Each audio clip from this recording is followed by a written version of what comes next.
Pourriez-vous me parler un peu de la peur de s'exprimer? C'était tellement difficile de révéler ce secret.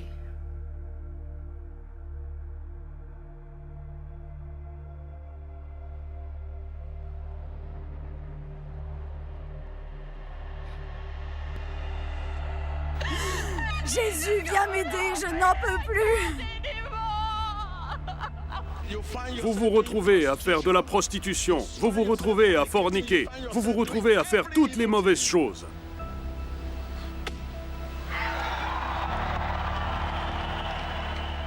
Il a créé des récits sur chacun d'entre nous. Oh, vous savez, celle-là qui se rapproche, elle a des problèmes avec les hommes. C'est une libertine. Laissez-la, laissez-la ici. Les prostituées doivent être délivrées dans l'église. Sors! J'étais vierge, donc je ne comprenais pas ce qu'était cette histoire de désir et de luxure. Me rendre là-bas a été la pire décision que j'ai jamais prise. Je ne connaîtrai plus jamais une telle peur. Plus jamais.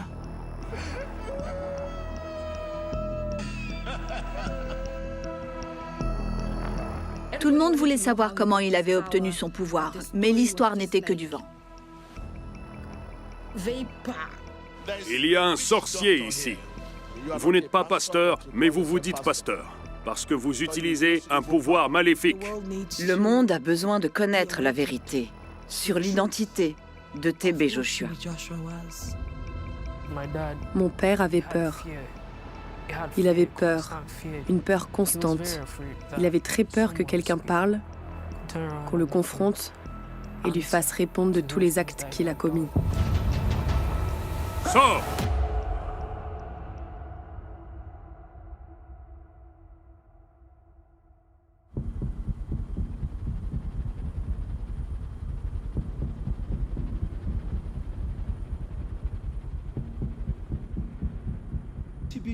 TB Joshua m'a dit personnellement que tous les 2000 ans, Dieu envoie un sauveur.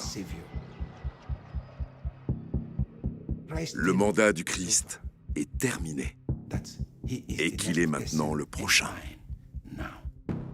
Cette chose a été condamnée par Dieu Tout-Puissant. Il avait l'habitude de regarder une très grande chaîne de télévision évangélique américaine. Il riait et il les critiquait. Mais en fait, il voulait vraiment la même chose. Il a compris que le téléévangélisme était le moyen d'atteindre le monde. N'est-ce pas incroyable? Regardez-moi ça. Notre immense bureau. Toute grande entreprise est petite au début. Les disciples ont dû aider à mettre en place cette chose appelée Emmanuel TV.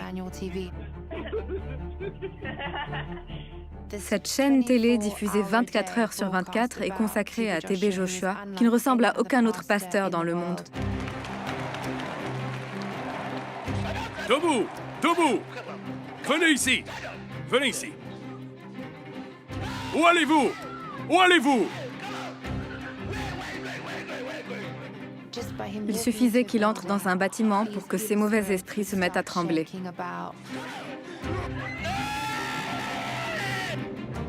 Il était si puissant, plus puissant que Satan lui-même. Tu es un démon! Espèce de démon! Faites-les sortir! Faites-les sortir! Faites-les sortir! Le lancement d'Emmanuel TV en 2006 a été un événement majeur. Des millions de personnes dans le monde entier suivaient. Je m'appelle Chloé. Vous êtes les bienvenus dans l'arène de la liberté au nom de Jésus. Le service en direct était suivi par environ 50 000 personnes. Vous imaginiez que cela allait changer le monde.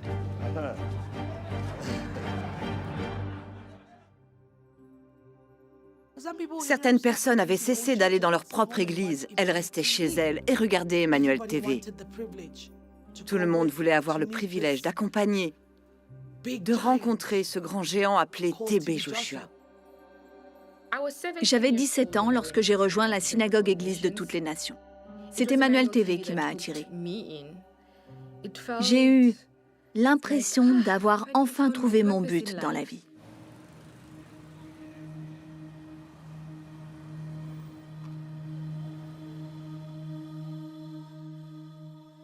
Tout était centré sur TB Joshua au sein de la communauté. Il est le second de Dieu. Nous vivions dans ce genre d'environnement où tout le monde essayait de se surpasser pour le rendre heureux.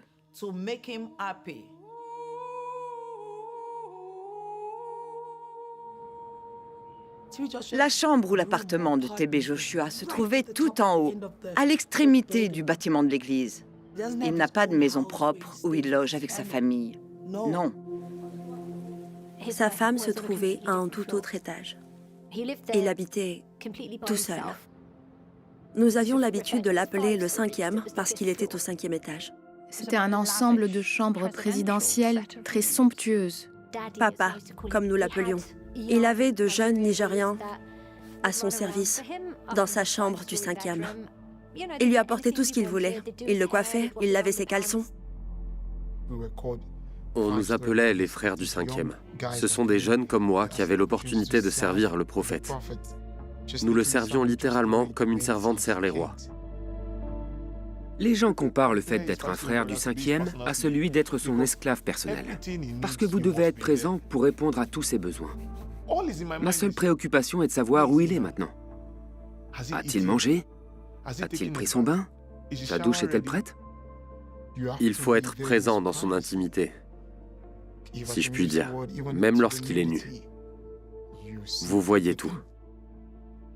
Lorsque TB Joshua a besoin d'aller aux toilettes, nous devons être 2 avec lui dans les toilettes. Il a enlevé ses sous-vêtements jusqu'au niveau des genoux. Puis nous les descendions. Nous ne lui permettons pas de se pencher.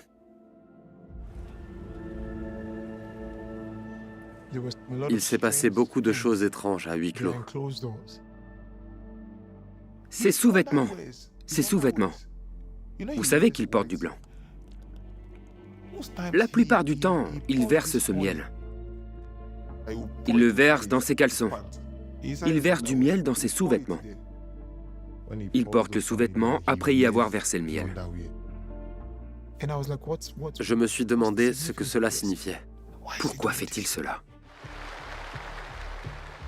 Il y a un sorcier ici. Je suis un sorcier occulte de naissance. Herboriste. Je suis l'ultime. Les gens venaient constamment chercher la délivrance pour cause de sorcellerie. Que demanderez-vous à l'herboriste de faire pour vous? Vous vous êtes rendu chez l'herboriste qui vous a donné du miel pour frotter sur vos parties intimes. C'est vrai, homme de Dieu. Tout a commencé à la mort de mon père et de ma mère. On m'a emmené chez un sorcier. Je vénère une idole. Qu'est-ce que c'est? Votre esprit des eaux? Une fois ces personnes délivrées, elles restaient à la montagne de la prière. Ils logeaient à la montagne de la prière.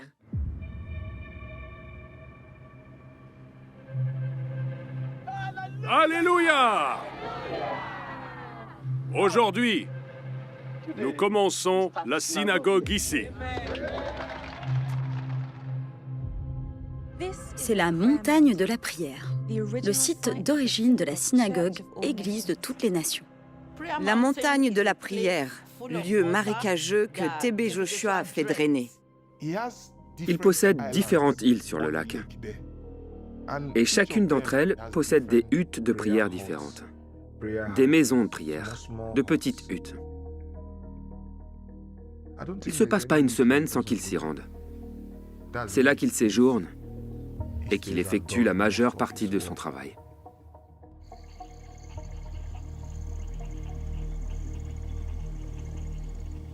Les gens s'imaginent que la montagne de la prière est un lieu de prière. Mais il y a plus que cela. Il y a plus que cela. Pendant les 16 années que je passe là-bas, nous sommes les guerriers de la prière qui représentons la puissance du ministère. Il se trouve que j'en suis le leader. Il vous confiera différentes missions. Un jour, TB Joshua arriva à la montagne. Ils ont attrapé un de ces poissons vivants, un très gros poisson. En ma présence, TB Joshua s'est coupé la barbe, a coupé une partie des poils de ses parties intimes. Il les a mis dans la bouche du poisson. Il a ensuite dit que nous devrions le ramener à la rivière et le remettre à l'eau. C'est ainsi qu'ils ont commencé à se multiplier. Lorsqu'ils pondent des œufs, ils en pondent des milliers. C'est une affaire secrète. S'il s'agit de pouvoir spirituel, soit c'est le pouvoir de Satan, soit celui de Dieu.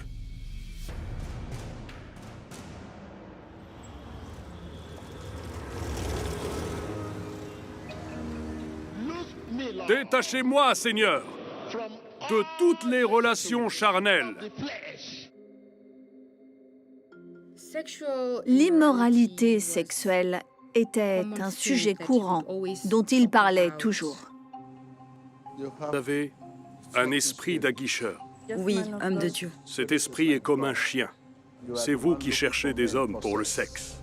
C'est vrai, homme de Dieu. Nous étions tous censés être célibataires. On nous a appris que tout ce qui est sexuel est mauvais. C'était un péché, c'était mal. Emmanuel, nous avons de quoi nous réjouir aujourd'hui. Qui êtes-vous? Qui êtes-vous? L'esprit du lesbianisme. Je croyais que, en raison de ma nature, j'étais profane. J'étais gay et je ne voulais pas l'être. Je livrais une énorme bataille dans ma tête et j'ai pensé qu'il pourrait m'aider. Je vous vois comme une prostituée. Il a toujours dépeint les femmes et leur a fait honte en les accusant d'être des prostituées et d'être sous l'emprise de l'esprit de la convoitise sexuelle. Sors! Sors! La prostituée doit être délivrée. Toutes les femmes avaient de la convoitise sexuelle. Toutes les femmes luttaient contre l'esprit de convoitise sexuelle. Esprit de l'immoralité, sors de ce corps! Il a fabriqué des histoires sur chacun d'entre nous. Oh, vous savez, celle-là qui se rapproche, elle a des problèmes avec les hommes, c'est une libertine. Il vous dira, voyez la façon dont vous regardez. Vous ne vous concentrez même pas. Vous ne ferez pas ça. C'est l'esprit de la convoitise sexuelle. Vous voulez vous masturber chaque fois que vous êtes seul et je veux vous aider. Je peux vous aider. Il y a une dame là-bas. Vous êtes une prostituée. C'est devenu un travail professionnel pour vous. La prostituée. Il m'a fait écrire 400 fois que j'étais une prostituée namibienne. Puis j'ai signé devant la caméra que c'était moi, Jessica, qui signait. Je suis une prostituée de Namibie 400 fois. Ce désir ardent, ce désir. Oui. Aucun homme ne peut vous satisfaire. C'est vrai, homme de Dieu. La répétition, la convoitise sexuelle, le matin, l'après-midi, le soir. Vous dormez à cause de la convoitise sexuelle. Tout ce que vous faites, c'est de la luxure. J'ai commencé à croire que peut-être je l'ai en moi. J'étais vierge, donc je ne comprenais pas ce qu'était ce désir de luxure.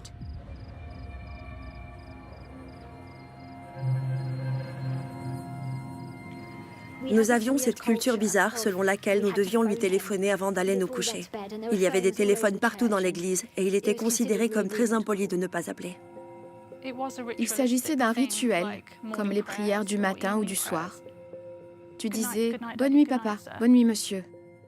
Il fallait le faire. On appelait sa chambre par l'interphone. Et cela sonnait, sonnait, sonnait, sonnait. Je disais « Bonjour papa, c'est Rachel. Bonne nuit monsieur ». Et il me répondait « Ok, bonne nuit ». Et il posait le téléphone, comme s'il n'était pas intéressé. Mes amis, il les appelait et elles montaient dans sa chambre avec leur Bible et leur cahier. Elles montaient et descendaient, elles montaient et elles descendaient. Et je me demandais souvent « Pourquoi ne m'appelle-t-il pas? Je dois faire plus d'efforts. » Il n'y a aucun moyen de savoir qui est TB Joshua, à moins de vivre avec lui. Nous dormions dans la salle de bain. Nous devions dormir à même le sol. Le petit espace où l'on voit ces serviettes suspendues C'est là que nous nous allongions sur le sol, sur les carreaux nus. À un moment donné, au beau milieu de la nuit, il nous a simplement demandé d'aller dormir dans notre chambre. Il nous mettait dans la chambre voisine. Et il fermait la porte à clé. La chose suivante que nous entendions à l'intérieur de la pièce, c'est qu'il allume la télé avec le volume très très fort.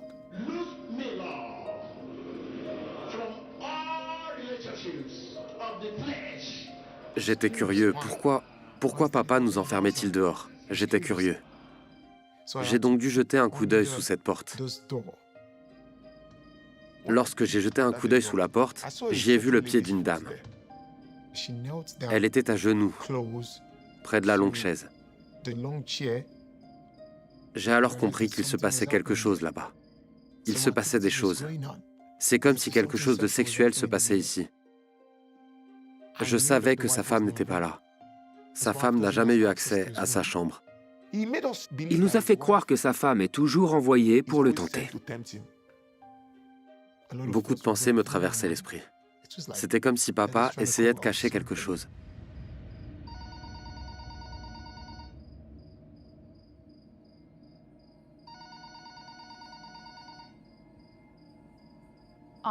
Je grimpais sur mon lit superposé, épuisée, totalement, absolument épuisée.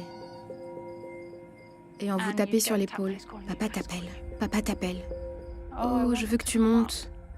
Je veux que tu viennes me voir.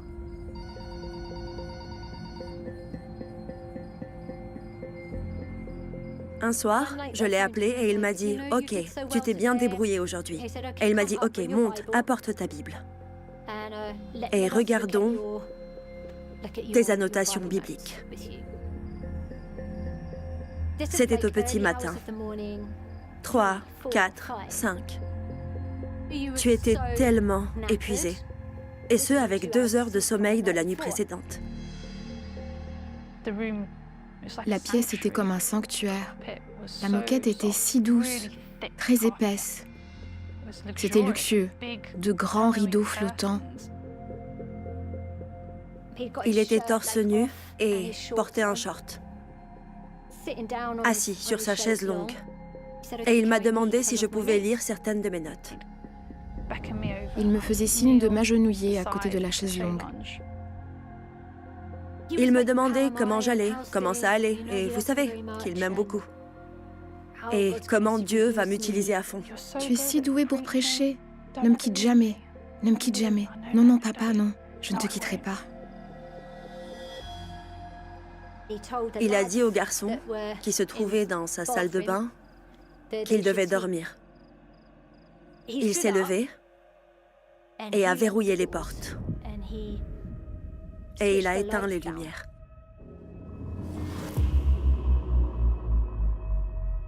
Il m'a dit « Peux-tu enlever ton bas de pyjama ?» Et j'étais comme un robot. Je disais « Oui, monsieur. » Comme un perroquet. Exactement comme pour toutes les autres instructions qu'il m'a données. « Oui, monsieur. Oui, monsieur. Oui, monsieur. Oui, monsieur. » Comme un robot. « Oui, monsieur. » Et j'enlève le pantalon du pyjama. Il s'approchait de moi, enroulait sa jambe autour de l'arrière de mes jambes et me faisait tomber comme une planche sur le tapis. Il m'a fait tomber sur le dos, jusqu'au sol. Puis il a commencé à enfoncer sa langue dans mon oreille. C'était d'abord cette oreille-ci, puis cette oreille-là. Je me souviens d'être restée allongée comme un morceau de bois et de m'être demandé ce qu'il faisait. C'est dégoûtant, c'est dégoûtant. Qu'est-ce que... Comme... Je me suis totalement figée et j'ai paniqué. J'ai complètement paniqué.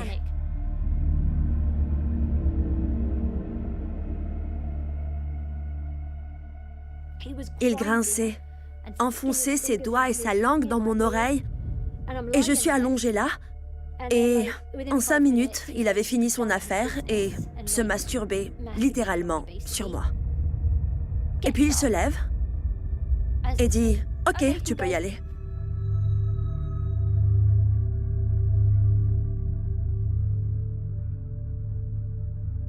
J'avais 17 ans. Je n'ai pas réalisé ce qui m'arrivait. J'étais une bonne petite fille chrétienne. Je ne savais pas ce que c'était. C'était devenu tellement robotique que je me déconnectais de mon corps et que je devenais comme une marionnette.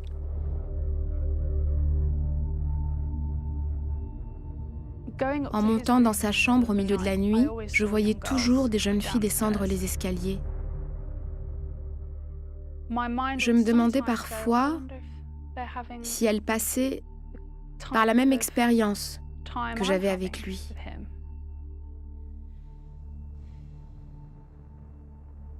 Au début, il me demandait d'enlever mon haut,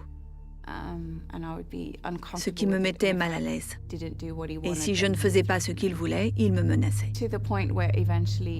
Au point de m'agresser et de me blâmer ensuite, en me disant « C'est toi qui as fait ça. Regarde ce que tu m'as fait. Regarde ce que tu as fait. » Chaque embarras que vous recevez, chaque insulte que vous recevez, chaque persécution que vous recevrez vous rapprochera de Jésus.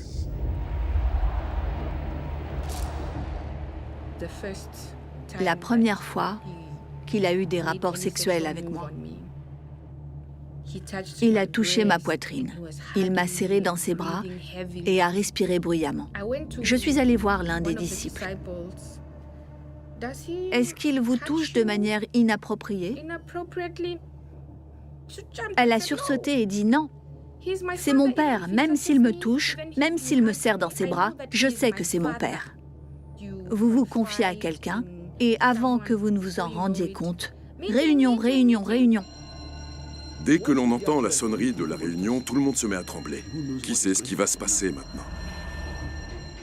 Lorsque nous organisions des réunions de disciples le soir pour rendre compte, on voyait les gens courir. Quand vous voyez des gens courir, quand vous voyez des disciples courir, vous courez et vous suivez la direction qu'ils prennent. Vous couriez tout simplement. Les réunions de formation de disciples me remplissaient d'un sentiment de malheur. Ils commençaient la réunion en disant « D'accord, qui a un compte-rendu ?» J'ai ouvert la porte et frère Agomo se tenait là avec cette femme. Et j'ai téléphoné à l'homme de Dieu et lui ai dit « Monsieur, je ne sais pas ce qui se passe. J'ai vu Agomo avec cette femme dans un endroit très sombre. » J'étais très choquée. Nous étions obligés de tout signaler et de tout rapporter à TB Joshua. Si vous avez mal agi, il y avait une punition. Et cela se présentait sous différentes formes. Cette sœur m'a dénoncé et m'a dit « Jessica m'a appelé et m'a dit que tu l'avais touché de manière inappropriée. » Il s'est levé de sa chaise. « Est-ce que je vous fais cela? Est-ce que je peux faire ça, moi, un homme de Dieu ?» Et elle a dit « Non, monsieur, elle ment. Elle est juste une séductrice. » Il m'a frappé, il m'a giflé, il m'a donné un coup de poing, il m'a donné un coup de pied dans l'estomac. Tous les disciples passent par là. Même les personnes les plus puissantes doivent être abattues parce qu'il est toujours au sommet. S'il y a un plan pour vous lorsque vous venez à cette réunion, vous ne pourrez pas vous défendre. Taisez-vous! Taisez-vous. Qu'est-ce que tu veux dire? Tu veux te disputer avec papa? Tu ne peux rien faire. Homme de Dieu, s'il vous plaît! Aidez-moi, s'il vous plaît! Là, c'est moi qui parle. Quelles sont les choses que vous aviez l'habitude de faire? Je suis têtue, je suis fière. J'ai besoin de pardon, s'il vous plaît. Tout le monde, s'il vous plaît. Vous me connaissez tous, mais j'ai changé. J'étais couchée à plat sur le sol. Ma jupe était relevée et j'étais nue. Il m'a frappée avec ce fouet. Il vous demandera de vous allonger sur le sol. Il vous fouette. Paf, paf, paf, paf, paf, paf. Du sang partout. Il vous battait sans pitié. Une vie en Christ, c'est tout ce que j'ai. Aidez-moi, s'il vous plaît, monsieur. Plusieurs fois, j'ai été punie par des coups. Vous êtes à sa merci. Vous êtes à sa merci. Je me souviens qu'elle était en proie à des troubles émotionnels. Personne n'occupe jamais la première place tout au long de l'année. C'est un cycle. On vous aide à vous développer pour vous briser par la suite. Ne montrez aucune sympathie pour ce garçon. TB Joshua aimait humilier les gens. Il humiliait tellement les gens. Un jour, je l'ai appelé et je lui ai dit « Papa, pourquoi es-tu si en colère ?» Il a ri. Il a dit « Je sais ce que je fais. Cela instillera de la peur chez les disciples. » Il était vraiment violent. Nous ne parlions pas de ces choses. Il n'y avait pas d'endroit sûr, pas d'amis. Il n'y a personne à qui l'on puisse dire « Oh mon Dieu, ceci est arrivé, j'ai vu ça, vous étiez terrifiés. » Il a fait de tout le monde votre ennemi, et de vous, l'ennemi de tout le monde.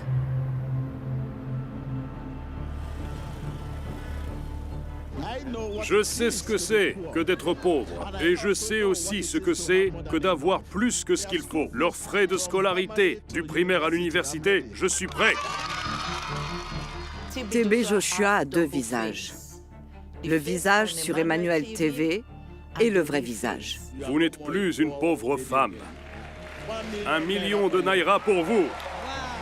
Je ne suis plus pauvre, merci mon Dieu. Quand vous aurez fini l'université, voulez-vous avoir une activité? D'accord, ne vous inquiétez pas. Nous ferons en sorte de vous établir. Dieu lui avait dit qu'il devait montrer aux autres la bonne façon de vivre. Il a commencé à organiser des événements massifs pour les personnes handicapées, les personnes en fauteuil roulant. Il leur donnait du riz, il leur donnait de la nourriture. Et il y a eu un énorme élan de générosité. Nous allons monter les premières tentes sur ce terrain plat. Nous allons mettre les communautés à l'intérieur, des enfants, des personnes âgées. $10 000 US de la part du prophète TB Joshua et d'Emmanuel TV. Son bouclier était son message. Cet énorme effort de charité pour cacher ce qu'il était vraiment. Rien n'est plus fort que l'amour. Les paroles venant du cœur, je t'aime. Il était très difficile de voir cet homme prêcher tous les dimanches. Des sujets sur l'amour et la miséricorde. C'était très étrange émanant de ses lèvres. Je me regarde souvent dans le miroir. Peut-être que je lui ressemble, peut-être. Aussi loin que je me souvienne, j'ai été élevée comme la fille de TB Joshua. Je connaissais l'enfant Ajoké depuis sa naissance. C'est sa fille biologique avec une autre femme hors des liens du mariage. Il n'avait pas l'air de vraiment l'aimer. Elle était en quelque sorte la brebis galeuse de la famille. J'étais à l'école primaire. On m'a fait emménager dans la chambre des disciples. Je ne me suis pas portée volontaire pour être une disciple, on m'a obligée à me joindre à eux. Ajoké a grandi à l'intérieur de la synagogue-église, comme une paria. Je pense qu'il voulait la garder secrète. Je pense qu'il ne voulait pas que les gens découvrent qui elle était. Le message concernant Ajoké était qu'elle avait de terribles esprits maléfiques qu'il fallait chasser. À un moment donné, lors des réunions de disciples, il a dit que les gens pouvaient la battre. N'importe qui dans le dortoir des femmes pouvait la frapper, et j'ai vu des personnes qui passaient devant elle la gifler. À la moindre petite chose, Ajoké était giflé. Il y a eu un moment particulier où j'étais très fatiguée. J'avais un peu trop dormi. Nous avons commencé à lui crier de se lever. « Lève-toi, lève-toi !» Un autre disciple l'a emmené dans la douche et l'a fouetté avec une corde électrique avant de faire couler l'eau chaude. On a mis ma tête sous l'eau chaude. Je poussais des hurlements et ils ont laissé couler l'eau sur ma tête pendant très longtemps.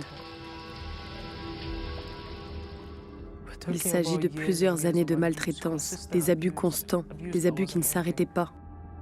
Il la haïssait et la punissait d'être née.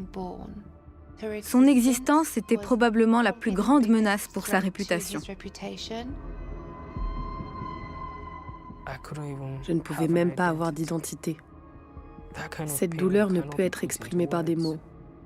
Je me suis dit que je ne méritais peut-être pas d'être en vie. Quelle est sa faute? Qu'est-ce que cette fille a fait? Cela me fait de la peine. Elle était encore très jeune à l'époque. Pouvez-vous imaginer à quel point nous étions son cœur? Il est effrayant de parler de ce genre de choses. C'est vraiment honteux d'avoir été témoin de cela et de n'avoir rien fait pour l'aider. Oh mon Dieu. Elle doit... Je ne sais pas ce qu'elle pensait de nous autres. Les disciples ont subi un lavage de cerveau et en ont été les complices. Tout le monde agissait sur ordre, comme des zombies. Personne ne remettait en cause quoi que ce soit. Ils étaient plus que fanatiques. À quel moment prenez-vous enfin conscience? Jusqu'où votre conscience peut-elle aller sans une certaine forme de responsabilité, sans une certaine forme de vérité? Jusqu'où? Je pense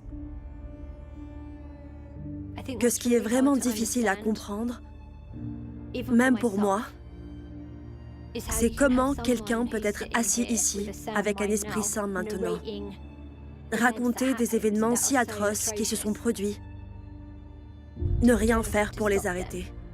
Ray, pourquoi n'as-tu pas dénoncé ces agissements dont tu avais connaissance? Pourquoi n'y as-tu pas mis fin? C'était une culture, nous nous y sommes habitués, c'était normal. Il y a des gens qui abusent et qui ont été abusés. Il a pris des personnes qui étaient bonnes, bienveillantes, aimables, et les a transformées en monstres. Une fois, TB Joshua m'a appelé dans son bureau et m'a demandé « Penses-tu que je suis un monstre ?» Ce que TB Joshua m'a dit à propos de ce qu'il me faisait, c'est qu'il pouvait voir mon avenir, que j'allais mener une vie de promiscuité et qu'il devait faire ce qu'il faisait pour mon salut. Il me disait, tu sais, je suis ton père et je te délivre. Je suis entrée dans sa chambre et je suis restée là. Et il m'a dit de me déshabiller. J'ai donc enlevé mes vêtements. Puis il a pointé du doigt. Je me suis allongée et il m'a violée. Il a pris ma virginité. Je criais et il me murmurait à l'oreille que je devais arrêter de me comporter comme un bébé. Mieux vaut se taire. Tu veux faire du bruit? Tu veux que les gens entendent? J'avais l'impression qu'il y avait un animal. Ce monstre. J'avais 17 ans. J'étais mineure. Quand il revient du service, il a continué à me prendre de force. Il m'a assuré que Dieu n'était pas contrarié. Plus je le rendais heureux, plus Dieu sera content de moi.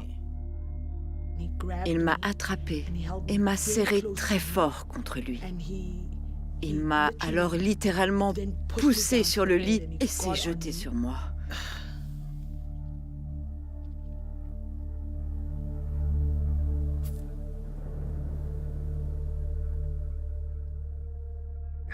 J'étais encore sous le choc. Je saignais encore.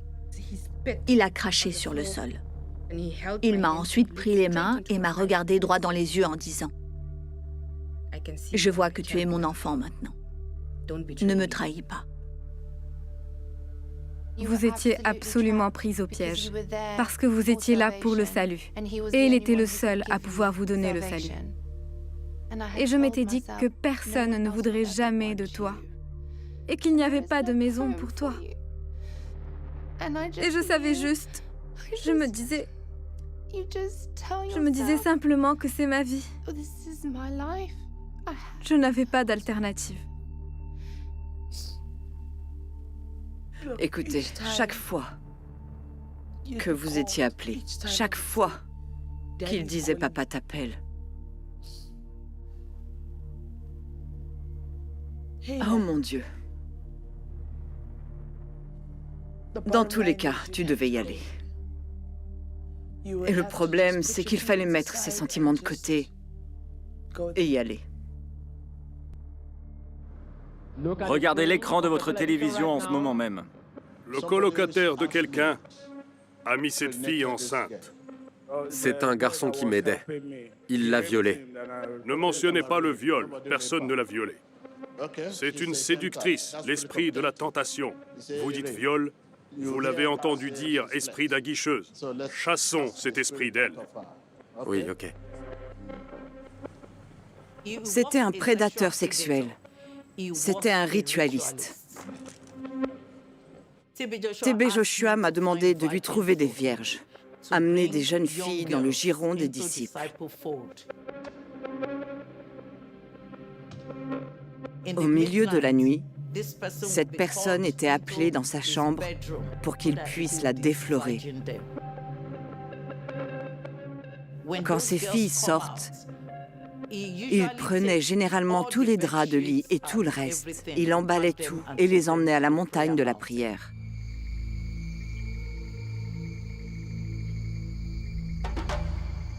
Il est très important pour moi de m'adresser au monde entier. Je m'en sers comme d'une plateforme de confession. Ce que je faisais là était contraire à Dieu. Je me souviens qu'un jour, TB Joshua m'a appelé. Il m'a fait monter sur le bateau. Nous sommes allés si loin. Il y avait une hutte de prière que je n'avais jamais vue auparavant. Dans cette pièce, il est donc de notre devoir de veiller à ce que nous y mettions un certain encens. S'il doit y entrer, cet endroit doit être rempli de fumée. Nous tenons normalement nos réunions la nuit. Il me fait confiance pour la mission qu'il m'a confiée. Il y a des bougies partout, des photos. Nous versons sur le sol toutes les photos des disciples. Sa propre image n'y figure pas. La photo de son épose non plus. Seulement les disciples. Il portera un vêtement rouge. Rouge. Le vêtement était long, descendant jusqu'à la cheville. Et il tenait une épée à la main. Ces photos, il placera l'épée directement sur le visage, qui sera transpercé et épinglé à cet endroit. Ils sont en esclavage spirituel et physique. C'est ce que nous avons fait aux gens. Ils sont devenus confus. Ils ne savaient pas où aller. Ils étaient dans une situation de servitude. Il se déplaçait dans la salle de prière dans le sens inverse des aiguilles d'une montre. Tenant l'épée, faisant le tour, « Ô Seigneur, pardonnez-nous, ô Seigneur, pardonnez-nous. Ayez pitié de nous, ayez pitié de nous. » Je n'ai jamais rien vu de tel auparavant. Il n'y a que des photos dans sa salle de prière. Des photos de personnes. Et je peux vous dire que ce sont surtout des femmes. Ce qu'il a fait était tout à fait intentionnel. Il faisait toutes ses activités sexuelles dans un but spirituel. Satan, c'est tout ce que les gens ne peuvent pas savoir. TB Joshua n'est pas un homme de Dieu. Il est un homme du diable.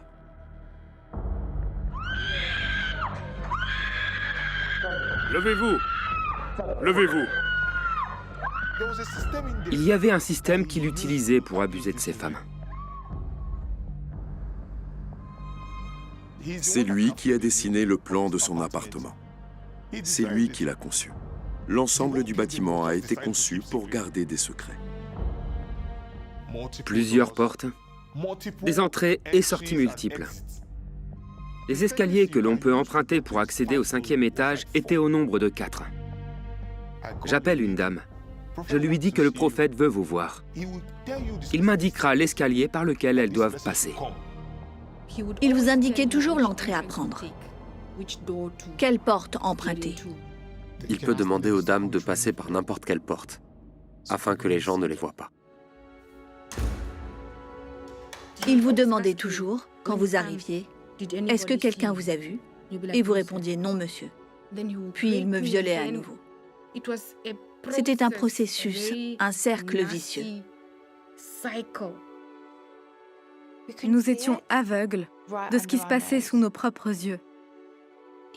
Il a conçu un système pour nous tromper tous, nous les disciples. De nombreuses femmes ont été abusées par cet homme. Je n'avais aucune idée. Je pensais être la seule. J'ignorais que d'autres subissaient la même chose. Ils faisaient tous partie du même système. C'est un endroit où vous n'avez personne à qui vous confier. Je ne pouvais rien faire. C'est nous, les frères du 5e, qui le couvrions. C'étaient des enfants de 16 ou 17 ans. Il nous a tous maintenus en esclavage. Un esclavage total et absolu. Presque tous les jours, T.B. Joshua recevait des filles dans sa chambre. Si je compte bien, je vois ces choses 4 à 5 fois par semaine. Oui, chaque semaine. Pour lui, violer était devenu une chose terriblement normale. C'est comme si vous étiez un animal que l'on abattait. Il appelait les filles les unes après les autres. Je suis restée là-bas près de 14 ans. Elles se compteront par milliers. Observez votre écran. Observez votre écran. Vous allez accoucher d'un petit garçon. Au nom de Jésus-Christ. Nous avions l'habitude de filmer des femmes accoucher en direct. Il donnait l'image d'une personne qui aime les enfants. Mais derrière les portes closes, c'est un cauchemar. C'est un cauchemar. J'ai subi 3 avortements à la synagogue. Et après avoir parlé à d'autres femmes, je n'étais pas la seule.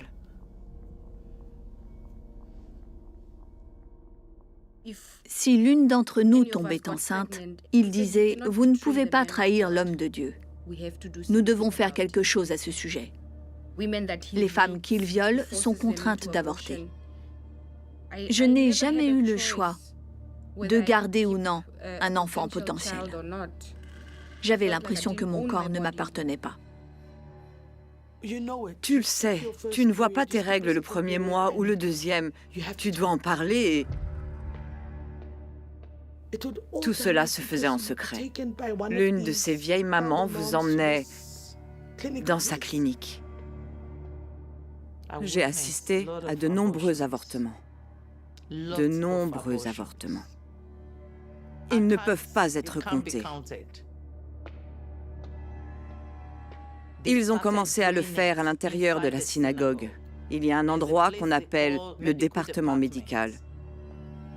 Nous sommes sortis par la porte arrière de son bureau. Nous avons descendu les escaliers. Il y a une zone que les visiteurs ne verront jamais. On vous donne une préparation à boire et vous tombez malade.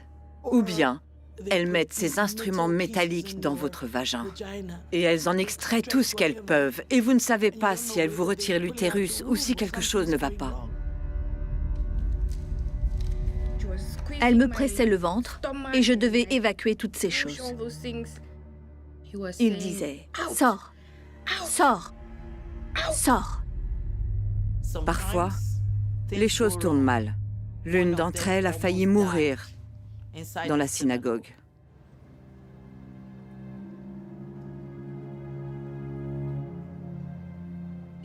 J'ai subi. Nous avons subi des soi-disant traitements médicaux. Cela aurait pu nous tuer. J'ai vu comment elle souffrait. J'ai vu comment elle souffrait.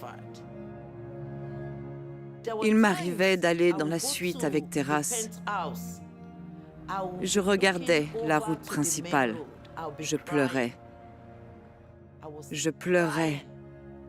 Je pleurais pour elle.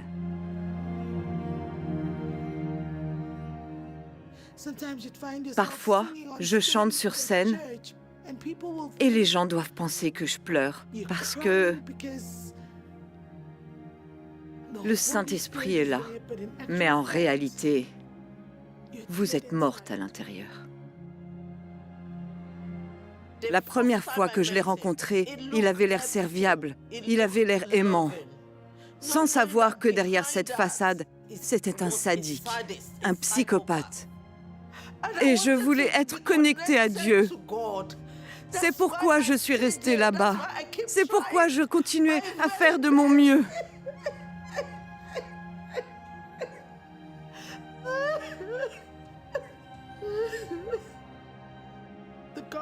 Le Dieu qu'on m'a présenté est mauvais. Il est diabolique. Car c'est le même Dieu qui couchait avec nous. Le même Dieu qui nous battait. Le même Dieu qui nous manipulait. Vous n'avez aucune idée de ce que j'ai vécu.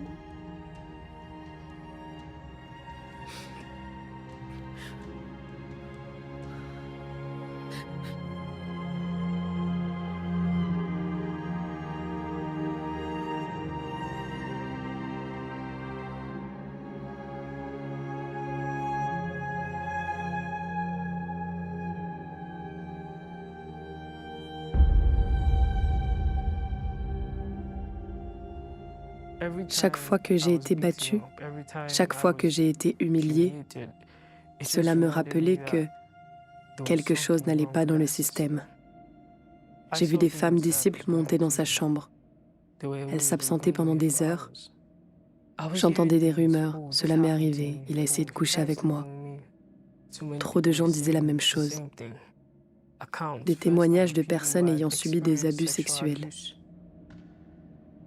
Elle a appris à le connaître. Et elle ne pouvait pas garder le silence. Elle a aggravé la situation. Je n'en pouvais plus. Je suis entrée directement dans son bureau et je suis partie. J'ai crié à tue-tête. Pourquoi fais-tu ça? Pourquoi fais-tu du mal à toutes ces femmes? Tu utilises ces femmes, tu couches avec ces femmes. J'ai perdu toute crainte à l'égard de cet homme. Il était choqué et ne pouvait pas le cacher. Il a essayé de m'intimider par le regard, mais je l'ai regardé droit dans les yeux. Il s'est agité, clamant son innocence aux disciples. Quand il est en colère, c'est comme s'il pouvait tuer. C'est lui qui a commencé à la frapper, puis d'autres personnes se sont jointes à lui. Il disait, « Vous voyez ce qu'elle a dit de moi ?» Même s'il la frappait, la battait, elle continuait de répéter la même chose. « Tu as une liaison avec toutes ces femmes ici. » Elle le lui a dit clairement. Les disciples m'ont traîné hors du bureau.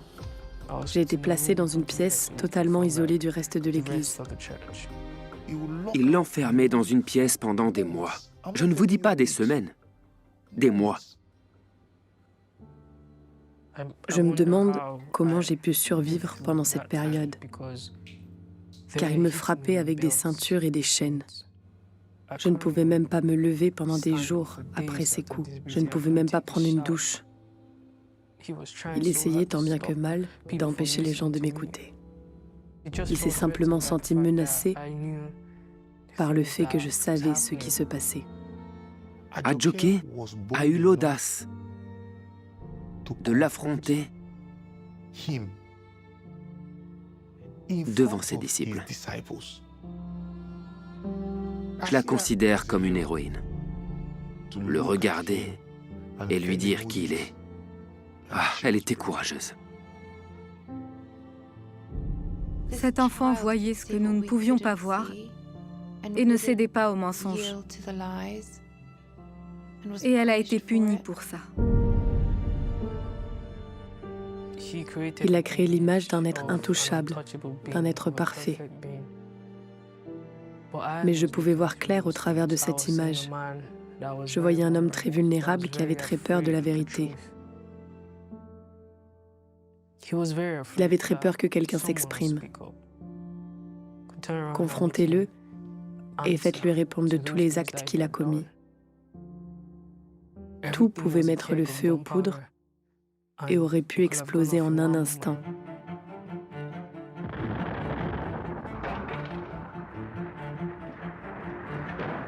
On a menti aux familles. Il a acheté tout le système. Comment affronter un homme qui a une liste de présidents dans sa poche? Continuez à regarder Emmanuel TV. TB Joshua prêche le pardon, mais il ne pardonne pas. Ils ont tiré sur l'arrière de mon véhicule. Bam, bam, bam! Il les a envoyés pour me tuer. Il menace de me tuer.